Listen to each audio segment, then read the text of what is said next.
গ্রামে হাটের দিন মানে ভিন্ন রকম এক আমেজ এবং উৎসবমুখর এক পরিবেশ। আমাদের দেশ কৃষি প্রধান দেশ।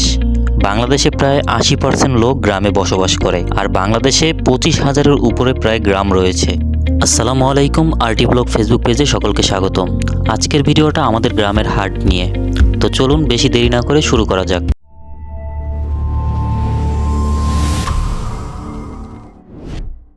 প্রতিটা গ্রামেই নির্দিষ্ট দিনে হাট বসে। ভিডিওর শুরুতে যে নদীটা দেখলেন, এই নদীর পাশেই গড়ে উঠেছে চাপলি বাজার, আর এটা আমাদের গ্রামের সবথেকে ঐতিহ্যবাহী একটি হাট। প্রতি শুক্রবার সকাল থেকে রাত অবধি এখানে হাট বসে। দেশের বিভিন্ন প্রান্ত থেকে ব্যবসায়ীরা সকাল থেকে এখানে ভিড় জমায় তাদের পণ্য এবং সেবা নিয়ে। সকাল থেকেই সবাই তাদের পণ্যগুলো সাজাতে ব্যস্ত। এরপর দুপুরের পর থেকে ক্রেতারা আসতে শুরু করে তাদের প্রয়োজনীয় সকল পণ্য সংগ্রহ করার জন্য। মানুষের নিত্য প্রয়োজনীয় সকল পণ্য থেকে শুরু করে কাঁচামাল, মাছ, মাংস, গরু, ছাগল সব কিছুই পাওয়া যায় এই হাটে। ভিডিওতে আপনারা দেখতে পাচ্ছেন এখানকার স্থানীয় কৃষকরা তাদের উৎপাদিত ফসল নিয়ে হাটে হাজির হয়েছেন। অনেকে টাটকা শাকসবজি নেয়ার জন্য সকাল সকাল কিনে নিয়ে যাচ্ছেন। একটা সময় ছিল যখন দূর দূরান্ত থেকে মানুষ তার প্রয়োজনীয় পণ্য নেয়ার জন্য এই হাটে আসতো। এখন সব কিছু হাতের নাগালে চলে আসার পরও অনেকেই আছেন যারা তাদের পুরো সপ্তাহের বাজার এখান থেকে করে নিয়ে যান। ছোটবেলায় নানার হাত ধরে প্রথম এই বাজারে এসেছিলাম। তখন 100 টাকাতেই পুরো ব্যাগ ভর্তি করে বাজার নিয়ে যেতাম, যা এখনকার দিনে কল্পনা মাত্র। তো আপনারা দেখতে পাচ্ছেন সবাই তাদের দোকান গুছাতে ব্যস্ত। এইখানে যে বাদামগুলো দেখতে পাচ্ছেন, এগুলো আমাদের এলাকাতেই উৎপাদন হয়। পাশাপাশি দেখতে পাচ্ছেন ডাল রয়েছে, বিভিন্ন রকমের ডাল এবং বিভিন্ন রকমের বীজ, মশলা রয়েছে বিভিন্ন রকম, এবং বিভিন্ন রকম প্রসাধনী আইটেম রয়েছে। পাশাপাশি বেকারি অনেক কিছু দেখতে পাচ্ছেন এইখানে। একেবারে প্রত্যন্ত অঞ্চলের মানুষজন তারা হচ্ছে এই বেকারিগুলো একবারে কিনে নিয়ে যান সকালে নাস্তার জন্য, এবং চায়ের সাথে তারা এগুলো খেয়ে থাকেন। এইখানে ধান দেখতে পাচ্ছেন, অনেকে ধান বিক্রি করছেন।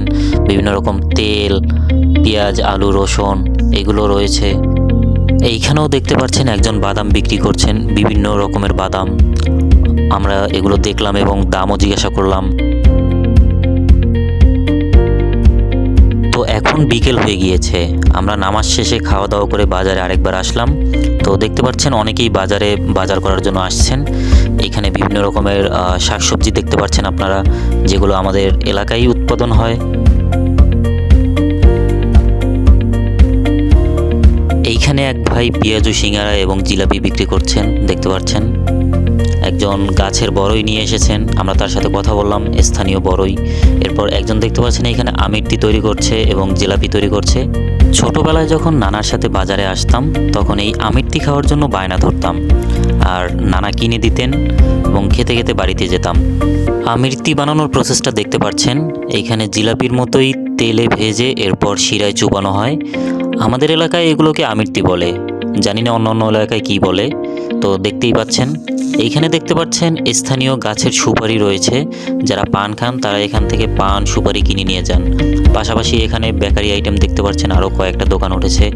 অনেকে শীতের পোশাক বিক্রি করছেন। যারা শহরে গিয়ে পোশাক কিনতে পারে না, তারা এখান থেকে শীতের পোশাক কিনে নিয়ে যান, এবং বিভিন্ন রকমের পোশাক রয়েছে, জুতা রয়েছে।